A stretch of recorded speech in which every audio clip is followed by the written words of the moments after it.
नमस्कार। आज हम बात करेंगे एक ऐसे वाक्य की जो सिर्फ एक जुर्म नहीं बल्कि एक बहुत बड़ा गहरा राज था। जी हाँ, ये कहानी है पुरुलिया आर्म्स ड्रॉप की। एक ऐसी घटना जिसके सवाल आज भी जवाब ढूंढ रहे हैं। तो चलिए कहानी की शुरुआत इसी एक सवाल से करते हैं जो इस पूरे मामले की जड़ है। अगर ये सिर्फ एक जुर्म था तो ये एक राज क्यों बन गया? सोचिए, यही एक सवाल हमें उस बड़ी साजिश की तरफ खींच ले जाता है जिसकी परतें आज हम खोलने वाले हैं। देखिए, जो बातें सबको पता है वो तो सीधी साधी हैं। एक रात आसमान से हथियार गिराए गए, प्लेन गायब हो गया, कुछ लोग पकड़े भी गए। पर असली कहानी तो इसके बाद शुरू होती है। अब इस पूरे रहस्य को समझना है ना, तो हमें थोड़ा टाइम में पीछे चलना होगा। साल था 1995, क्योंकि उस वक्त का जो सियासी माहौल था वो ही इस पूरी घटना का स्टेज तैयार करता है। तो 1995 का भारत कैसा था? देखिए, सियासी तौर पर देश एक बहुत ही नाजुक दौर से गुजर रहा था। गठबंधन की सरकारें थीं जो ज़्यादा टिकती नहीं थीं। देश के कई हिस्सों में अशांति का माहौल था। और हाँ, विचारधाराओं की लड़ाई तो थी ही। और ख़ास तौर पर पश्चिम बंगाल, जहाँ ये सब हुआ, वहाँ तो अंडरग्राउंड मूवमेंट्स का एक लंबा चौड़ा इतिहास रहा है। मतलब माहौल ऐसा था कि कुछ भी हो सकता था। अब यहाँ पर ना दो अलग अलग किस्से सामने आते हैं। एक तरफ है सरकारी कहानी जो कहती है कि ये हथियार एक लोकल विद्रोही गुट के लिए थे, सिंपल। लेकिन दूसरी तरफ एक सवाल उठता है जो अनऑफिशियल है पर ज्यादा लॉजिकल लगता है कि क्या ये पूरा ऑपरेशन किसी छोटे मोटे लोकल ग्रुप के लिए कुछ ज्यादा ही सोफिस्टिकेटेड, कुछ ज्यादा ही बड़ा नहीं था? और बस इसी सवाल से निकलती हैं तीन बड़ी बड़ी थ्योरीज, तीन अलग अलग कहानियां जो ये बताने की कोशिश करती हैं कि आखिर उस रात हुआ क्या था।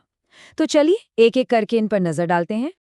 पहली थियरी, और शायद सबसे चौंकाने वाली, वो ये है कि अधिकारियों को सब पहले से पता था, खबर थी, लेकिन उसे जानबूझकर नजरअंदाज कर दिया गया। इस थियरी का बेस क्या है? ये कि हमारी इंटेलिजेंस एजेंसीज को सिग्नल मिल चुके थे। उन्हें पता था कि एक foreign aircraft Indian air space में घुसने वाला है, पर उसे रोका नहीं गया। जरा सोचिए, कोई अनजान प्लेन देश के इतने अंदर तक आ जाए और किसी को कानो कान खबर न लगे। ये कैसे हो सकता है? और यहीं पर वो सवाल उठता है जो दिमाग को सुन्न कर देता है। क्या ये हमारी इंटेलिजेंस का फेलियर था, या फिर ये जानबूझकर लिया गया एक फैसला था कि कुछ मत करो? ठीक है, अब आते हैं दूसरी थियरी पर। ये थियरी इस पूरे मामले को एक सियासी चश्मे से देखती है, एक कैलकुलेटेड पॉलिटिकल मूव की तरह। इसके पीछे का लॉजिक एक क्लासिक सवाल है। जब कहीं अफरा तफरी मचती है तो फायदा किसे होता है? आइडिया ये है कि ये हथियार गिराने का मकसद ही था उस इलाके में अस्थिरता फैलाना, लोगों में डर पैदा करना, ताकि कुछ पॉलिटिकल पार्टीज या ग्रुप्स इस मौके का फायदा उठाकर पावर डायनामिक्स को अपने फेवर में कर सकें।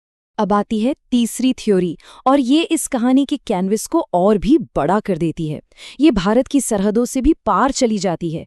इसमें शक की सुई घूमती है इंटरनेशनल इंटेलिजेंस एजेंसीज की तरफ।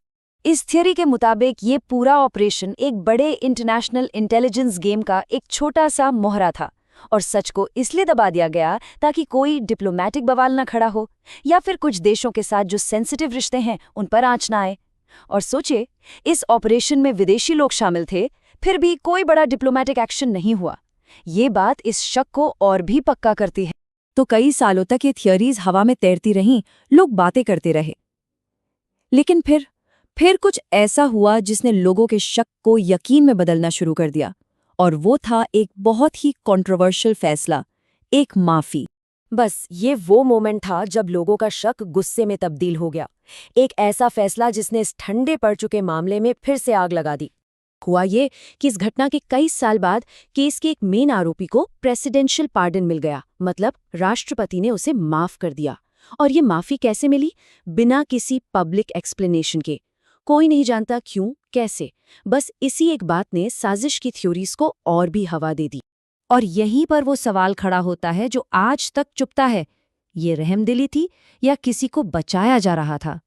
तो अगर हम इन तीनों थ्योरीज को एक साथ देखें, पहली, इंटेलिजेंस को इग्नोर किया गया, सवाल, ये एक गलती थी या मिली भगत? दूसरी, पॉलिटिकल फायदे के लिए माहौल बिगाड़ा गया, सवाल, इस क्योस से फायदा आखिर किसका हुआ? और तीसरी, ये एक इंटरनेशनल गेम था, सवाल, क्या ये कुछ लोगों का अपना काम था या इसके पीछे किसी देश की सरकार थी? तो आखिर में हम घूम फिर कर वहीं आ जाते हैं जहां से शुरू किया था।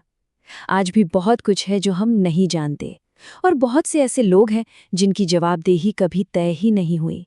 सबसे जरूरी बात तो ये है कि हथियार तो मिल गए, पायलट भी पकड़े गए, लेकिन असली खिलाड़ी जिन्होंने ये सब प्लान किया और जो उन्हें बचाते रहे, उनके नाम कभी सामने नहीं आए। वो आज भी कहीं पर्दे के पीछे हैं। और ये कहानी हमें एक आखिरी, बहुत ही बेचैन कर देने वाले सवाल पर छोड़ जाती है। क्या पुरुलिया में सिर्फ हथियार गिराए गए थे, या ये एक मैसेज था? और अगर ये एक मैसेज था, तो किसके लिए था और भेजा किसने था?